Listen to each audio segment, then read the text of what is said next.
함께 믿음으로 고백하시겠습니다. 나는 복음을 전하는 사도입니다. 우리는 사도로 부르심을 받았습니다. 사도로서 한 주간도 살아가는 귀한 삶이 되시기 바랍니다. 두 번째입니다. 여호와로 말미암아 즐거워합시다. 사람 때문에 즐거워하고 슬퍼하고 하는 것이 아니라 여호와로 인하여서 정말로 즐거워할 수 있는 한 주간의 삶이 되시기를 바랍니다. 오늘 말씀을 가지고 이렇게 제목을 정했습니다. 같이 합니다.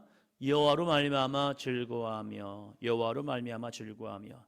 여러분의 이 한 주간의 삶 속에, 이 감사절을 지내는 귀한 한 주간의 삶 속에 여호와로 말미암아, 다른 것이 아니라 여호와로 말미암아 나와 함께 하시고 나와 동행하시고 나의 인도자가 되시고 나의 구원의 능력이 되시고 반석이 되시는 그 여호와로 말미암아 즐거워하는 복된 한 주간의 삶이 되시기를 바랍니다.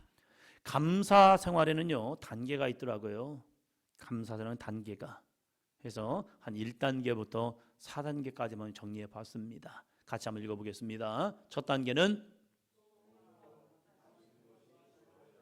그런 삶이 있죠. 1차원적인 삶이 있죠. 좋은 것이 되어주고 맛있는 거 먹으면 좋다고 1차원적인 감사. 두 번째는요, 무엇인가 주어져야 하는 감사. 작든지 크든지 무엇인가 주어지면 감사한 삶이 있습니다. 세 번째는요, 아무것도 변한 것이 없어도 하는 감사. 변한 것이 아무것도 없어요. 매일 똑같은 일상이 반복되지만 그럼에도 불구하고 그 가운데서 하나님 앞에 감사합니다 라고 하는 사람이요. 변화가 없지만 그 변화가 없는 삶 속에서도 하나님의 은혜를 알기 때문에 감사하죠. 마지막 네 번째는요, 좋지 않은 상황, 나쁜 상황, 어려운 상황, 힘든 상황임에도 불구하고 하나님께 감사하는 사람이요. 어떻게 이런 감사를 할까? 하나님은 선하심을 알기 때문에 감사하는 겁니다. 나쁜 상황이지만 그 나쁜 상황 속에서 하나님의 역전의 하나님, 구원의 하나님, 능력의 하나님, 나를 일으키시는 하나님, 죽은 자를 살리시는 하나님, 아픈 자를 고치시는 하나님, 그 하나님의 거룩한 능력을 경험해 보니까 이 상황이 힘들고 어려워도요, 그럼에도 불구하고 하나님 앞에 감사합니다. 오늘 하박국 선지자의 말씀은요, 바로 그런 고백의 모습입니다. 사람들은 환경 때문에, 상황 때문에, 관계 때문에 힘들고 어려운 것 똑같이 옵니다. 그러나 그러한 환경에서도, 관계에서도, 여건에서도 요 하나님을 바라봄을 통하여 감사하는 이 하박국의 노래처럼 우리들의 신앙이 늘 여호와로 말미암아 즐거워하며 기뻐하는 삶이 되시기를 바랍니다. 함께 고백합니다. 하나님의 사람에게도 절망의 현실이 올 때가 있습니다. 우리가 하나님을 믿습니다. 그리고 그 믿음을 길어갑니다. 그 믿음의 사람들에게 하나님은 반드시 복 주실 줄로 믿습니다. 그럼에도 불구하고 하나님의 사람에게도요, 절망의 현실이 올 때가 있다는 거예요. 힘들고 어려운 순간, 때때로 절망의 문제가 일어나면 여러분은 어떻게 반응합니까? 그 문제 앞에서 어떻게 반응하고 있냐 이거예요. 이때가 나의 믿음을 볼 수 있는 때입니다. 먼저 나 자신이 알죠. 평소에 믿음 있는 것 같았지만 문제가 일어날 때 어떻게 반응하느냐, 그 반응의 모습을 통하여서 믿음 있는 사람이 되기도 하고요, 믿음 없는 사람이 되기도 합니다. 그래서 시편 121편 1절로 2절은 이렇게 고백을 하죠. 같이 봅니다. 내가 산을 향하여 눈을 들리라. 나의 도움이 어디서 올까? 나의 도움이 천지를 지으신 여호와에게서로다. 아멘. 문제가 일어날 때 이 시편의 저자는요, 이렇게 고백하죠. 내가 산을 향하여 눈을 들리라. 산, 그것은 무엇입니까? 하나님의 임재가 있는 곳, 하나님의 말씀이 있는 곳, 하나님께 예배가 있는 곳. 이스라엘 백성들은 산을 찾아가서 성전이 있기 전 이들은 산에 가서 하나님께 기도하였습니다. 마치 우리 한국 교회에 우리 믿음의 선진들, 믿음의 우리의 이 조상들은 문제가 있을 때마다 기도는 올라갔죠. 산에 올라가서 소나무를 붙잡고 기도하고 여러 가지 바위석이나 여러 가지 산속에 들어가서 하나님께 부르짖어 기도했습니다. 왜요? 하나님은 우리의 이 절박한 삶, 우리의 생활적인 모습을 내려놓고 산에 올라가서 기도하며 부르짖어 기도할 때 그 하나님을 만나기 위해서 그들은 갔습니다. 그러면서 이 시편에 저자도 말합니다. 나의 도움이 천지를 지으신 여호와에게서로다. 할렐루야. 하나님의 거룩한 도우심을 구하고 그 도우심을 구할 때 여러분의 거룩한 하나님의 거룩한 손이, 하나님의 의로운 손이, 하나님의 능력의 손이 여러분을 붙들어주는 삶이 되기를 주의 이름으로 축원합니다. 문제를 가지고 하나님을 향하여 나아가면, 문제를 가지고 성전에 나와 기도하면 그 사람은 바로 믿음의 사람입니다. 그러나 성전이 아니라 세상을 향하여 먼저 나아간다면 그 사람은 믿음이 아니라 아직 세상에 속한 사람이라는 거예요. 여러분은 믿음의 사람입니까? 아니면 세상에 아직도 속한 사람입니까? 많은 사람들이 하나님을 믿는 이유가 무엇입니까? 하나님과의 관계보다 어쩌면 하나님의 복에 더 마음이 가는 경우가 있습니다. 하나님의 복은 현실의 삶에 꼭 필요합니다. 그래서 우리 하나님의 복을 구해야 합니다. 그러나 그 복보다 더 중요한 것은 하나님과의 관계예요.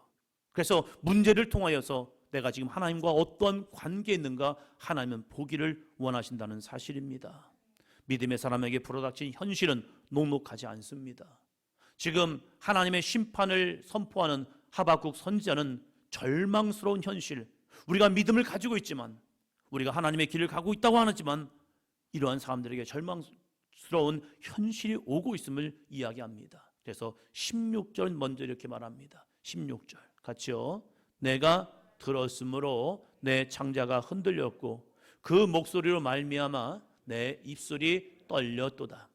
무리가 우리를 치러 올라오는 환난 날을 내가 기다림으로 섞이는 것이 내 뼈에 들어왔으며 내 몸은 내 처소에서 떨리는도다. 환난 날을 내가 기다림으로 섞이는 것이 내 뼈에 들어왔으며, 환난이 지금 우리의 뼛속으로, 우리의 삶으로, 내 삶으로 섞이고 있다는 거예요. 지금 오고 있다는 거예요. 그 모습 속에서 이 하박국은요, 내 창자가 흔들렸고 내 입술이 떨렸다. 두려움이 오면, 절망이 오는 것을 알면요, 우리가 두려움과 근심으로 내 창자가 뒤틀리고 내 입술이 덜덜덜 떨리는 그런 모습을 보게 되죠.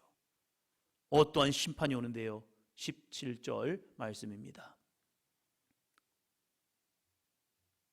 비록 무화과나무가 무성하지 못하며 포도나무에 열매가 없으며 감람나무에 소출이 없으며 밭에 먹을 것이 없으며 우리의 양이 없으며 외양간에 소가 없을지라도. 여러분, 이스라엘 사람들에게는요, 열매, 중요한 열매들이 있습니다. 그 열매를 대표하는 것이요, 바로 무화과나무고 포도나무고 감람나무입니다. 이것은 하나님이 자신들에게 주는 아름다운 축복의 열매라고 생각했습니다. 그런데 이것이 하나도 없습니다. 또한 밭에는 먹을 것이 사라져버렸습니다. 그리고 우리의 외양간에는 양이 없고 소가 없습니다. 이스라엘 산업의 근간을 이루는 것은요, 목축업입니다. 양을 키우고 소를 키우면서 그들은 산업의 근간을 이루었습니다. 그런데 외양간도요, 우리에도요, 양과 소는 다 없어진 거예요. 우리의 현실로 바라보면요, 회사가 파산이 난 상황입니다.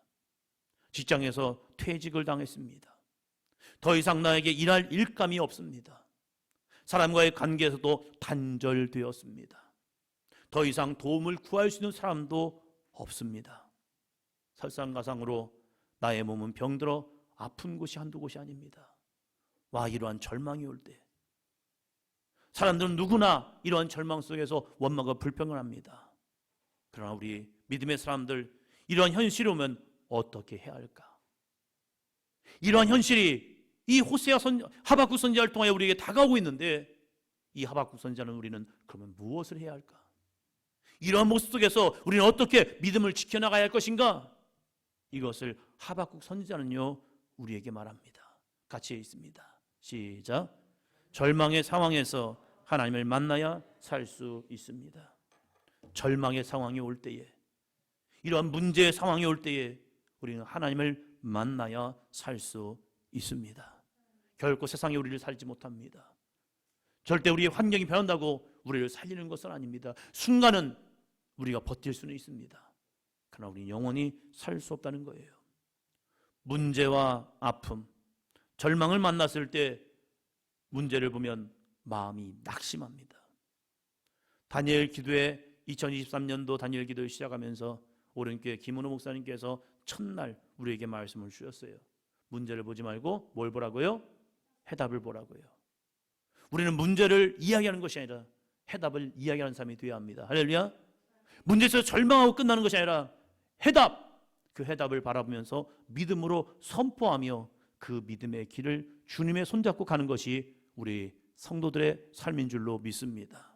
그럼 오늘 나는 무엇을 보며 무엇을 말하며 무엇을 선포하며 나아가고 있냐 이거예요. 아무리 믿음 좋은 사람도 문제를 빠져들고 문제만 보면요 낙심하게 되어 있습니다. 생각은 혼미해집니다. 입술에는 원망과 불평이 자연스럽게 나와요. 왜요? 문제를 보기 때문에. 이때 무엇을 해야 할지 하박국 선지자는 우리에게 말합니다. 18절 말씀입니다. 나는 여호와로 말미암아 즐거워하며 나의 구원의 하나님으로 말미암아 기뻐하리로다. 나는 여호와로 말미암아. 할렐루야. 여호와를 의지하며 여호와를 바라보며 여호와를 붙들며 그 여호와를 붙듦을 통하여 즐거워하고 기뻐하겠다는 겁니다. 왜요? 우리의 여호와 하나님은 구원의 하나님이 되시기 때문입니다. 그래서 우리는 세 가지의 모습을 한번 보려고 합니다. 같이 볼까요? 시작. 하나님을 바라보아야, 하나님의 은혜를 구해야, 그 이유를 찾아야. 문제 속에서 환난 속에서 내 열매를 다 잃어버리고 밭에 소출은 없고 우리와 외양간에는 양과 염소가 없을다 할지라도 나의 삶에 수많은 고난과 역경을 만났을 때 우리는 여호와 하나님을 바라보아야 합니다. 우리의 시선이 세상이 아니라 우리의 구원자 되시는 그 여호와 하나님을 바라보시는 삶이 되시기를 바랍니다. 그리고 우리는 이렇게 하나님께 기도해야 합니다. 하나님, 나에게 은혜를 주소서. 하나님, 나를 불쌍히 여기소서. 주여, 나를 긍휼히 여기소서. 주여, 나의 구원자가 되어 주옵소서. 할렐루야. 그 문제 앞에서 하나님의 은혜를 구할 수 있는 거룩하고 복된 삶이 되기를 주의 이름으로 축원합니다. 그리고 그 하나님의 은혜를 구하면서 나를 보아야 해요. 나 자신을 볼 수 있는 믿음의 눈이 열려야 해요. 그것이 진짜 하나님의 은혜입니다. 나를 바라보지 못하고 나의 삶을 바라보지 못하고 내 믿음을 바라보지 못하고 하나님께 구한다? 하나님의 응답하지 않을 때가 너무 많습니다. 그래서 우리는 하나님의 은혜를 구하면서 나를 보면서 그 이유를 찾아내야 해요. 만약에 내 안에 죄로 인하여서 문제가 발생했다면 회개의 은총을 달고 그 회개의 은총을 통하여 하나님 앞에 회개하여 다시 회복의 은혜를 구해야 합니다. 할렐루야. 내가 믿음으로 인내해야 한다면 하나님 인내할 수 있는 믿음, 오직 십자가에 달린 예수 그리스도 붙들고 주여 나도 마지막까지 인내하며 견디는 믿음을 허락하여 주옵소서. 할렐루야. 이 믿음을 지켜야죠. 그런데 죄인지 아니면 인내할 건지 모르고요. 인내해야 할 사람이 죄를 가지고 맨날 회개만 하면 안 돼요. 회개할 사람이 아니가 그건 내 문제는 아니야. 그래서 하나님 이걸 지켜내겠습니다. 끝까지 버티겠습니다. 아니에요. 버티는 게 아니라 회개란 말이에요. 우리는 그래서 나 자신을 하나님의 말씀 앞에 볼 수 있는 모습이 있어야 한다는 사실입니다. 하나님을 바라보니 보이지 않는 구원의 길이 보이게 됩니다. 사랑하는 성도 여러분, 홍해에도요, 홍해 바다 밑에도요 마른 길이 있습니다. 할렐루야. 우리는 그 하나님의 전능하신 믿음의 역사, 그 영광을 바라보며 홍해 앞에서 근심하고 두려워하고 떠는 것이 아니라 오늘 너희를 위하여 행하시는 여호와의 구원을 볼 수 있는, 그래서 하나님의 전능하심 가운데 나아갈 수 있는, 하나님을 만나서 우리의 영과 혼과 육이 사는 거룩한 삶이 되시기를 주의 이름으로 축원합니다. 그래서 하박국 선지자는 이 고백을 하고 있는 겁니다. 다시 18절 말씀이요.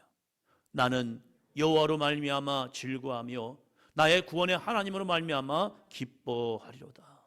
여러분, 한 주간 동안 이 귀한 말씀이, 이 하박국 3장 18절 이 말씀이요, 내 앞에 있는 실패, 문제, 여건, 어려움, 고난 이걸로 끝나지 마시고 이 거룩한 18절 말씀이요, 3장 18절 나는 여호와로 말미암아 즐거워하며 나의 구원의 하나님으로 말미암아 기뻐하리로다. 할렐루야. 힘들고 어려운 일이 있어도요, 짜증나고 불편한 일이 있어도요, 사람과의 관계, 여러 가지 들려오는 이야기가 내 마음을 요동케 할지라도 여러분, 나는 여호와로 말미암아 즐거하며 나의 구원의 하나님으로 말미암아 기뻐하리로다. 할렐루야. 다시 한번 읽습니다. 시작. 나는 여호와로 말미암아 즐거하며 나의 구원의 하나님으로 말미암아 기뻐하리로다. 할렐루야. 다른 것이 아니라, 소유가 아니라 여호와로 말미암아 하나님과의 관계로 말미암아 기뻐하고 즐거워할 수 있기를 주의 이름으로 축원합니다. 사랑하는 성도 여러분, 하나님께 나와서 하나님의 뜻을 구하십시오. 하박국 선지자는 하나님을 의지하는 사람에게 주시는 은총을 이야기합니다. 이렇게 하나님을 말미암아 나 즐거워할게요, 나 구원의 하나님을 말미암아 기뻐할게요 라고 하는 사람에게 하나님의 어떤 은혜와 은총을 주시느냐? 19절 말씀입니다. 주 여호와는 나의 힘이시라. 나의 발을 사슴과 같게 하사 나를 나의 높은 곳으로 다니게 하시리로다. 할렐루야. 하나님의 심판은 온다니까요. 때로는 환난이 온다니까요. 고난이 온다니까요. 고통이 온다니까요. 질병이 온다니까요. 그런데 그러한 환경에서도 여호와로 말미암아 내가 즐거워하고 기뻐할 때 하나님이 나에게 어떤 은혜를 주시냐? 여호와는 나의 힘이시라. 하나님이 우리에게 힘 주십니다. 할렐루야. 돈이, 더 이상 돈이, 명예가, 그리고 내가 가지고 있는 힘이, 내가 가진 것이 힘이 아니라 오직 여호와가 진정한 나의 힘이 되심을 고백합니다. 우리 사도행전교회 모든 성도님에게 이런 고백이 있기를 주의 이름으로 축원합니다. 다시 한번 고백해 볼까요? 여호와는 나의 힘이시라. 옆 사람 알아보시면서요, 여호와는 나의 힘이시라. 다른 것이 아니라, 다른 것이 아니라 여호와는 나의 힘이시라. 이 고백은 하나님만을 바라본 사람이 알 수 있는 아름다운 믿음의 고백입니다. 이 진실한 고백이 나오니 이제는 세상의 환경과 상황이, 내가 가진 것이 나의 처지로 인해서 기죽지 않습니다. 돈 없다고 세상에서 외톨이로 살아가지 않습니다. 세상으로 나아가는 발걸음이 달라집니다. 여호와는 나의 힘이십니다 하고 고백하는 이 하박국 선지자가 이제는 그 힘을 가지고 내가 어떻게 하느냐? 한번 더 합니다. 사슴이 뛰듯이 나의 발을 사슴과 같게 하사, 사슴이 들판을 뛰어다니는 것처럼. 그 사슴이 왜 뜁니까?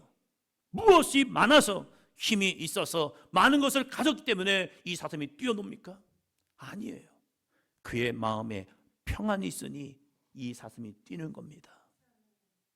우리에게도 여호와가 나의 구원이 되시고 여호와가 나의 능력이 되시고 여호와께서 나의 힘이 되실 때 우리는 세상을 향하여 담대히 뛰어가는 아름답고 복된 삶이 되실 줄로 믿습니다.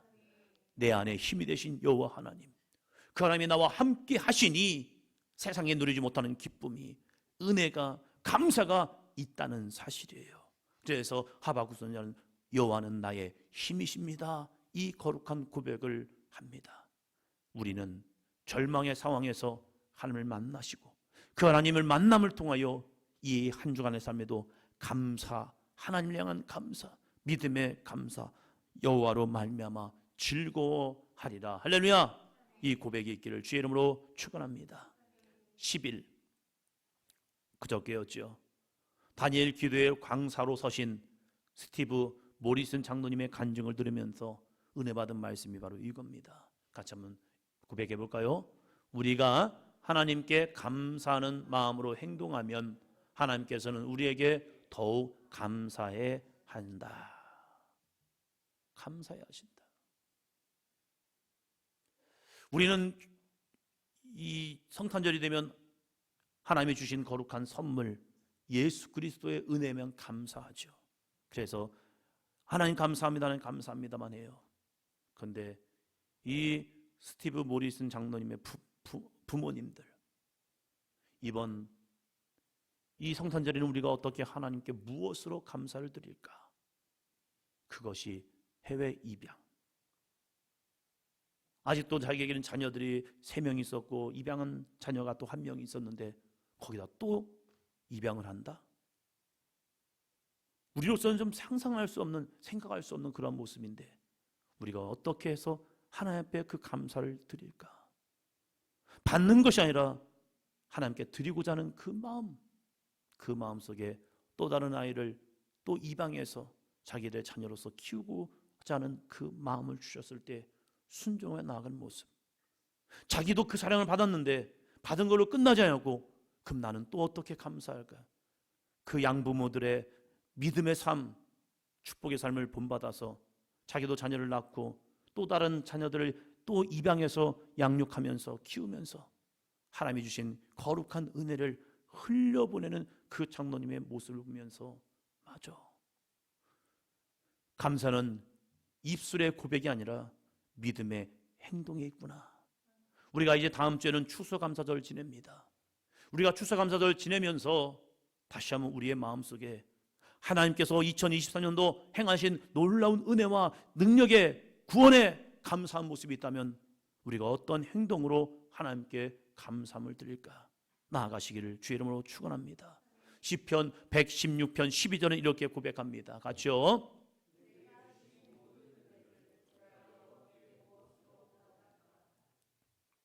진짜 감사하는 사람들의 진실한 삶을 보니까 하나님 감사해요. 입술로만 찬양하고 영광 돌리는 것이 아니라 내가 어떻게 하나님께 여호와께 무엇으로 보답할까? 시편에 수많은 감사의 노래를 했던 다윗, 하나님이 그에게 행하신 놀라운 은혜들이 많았죠.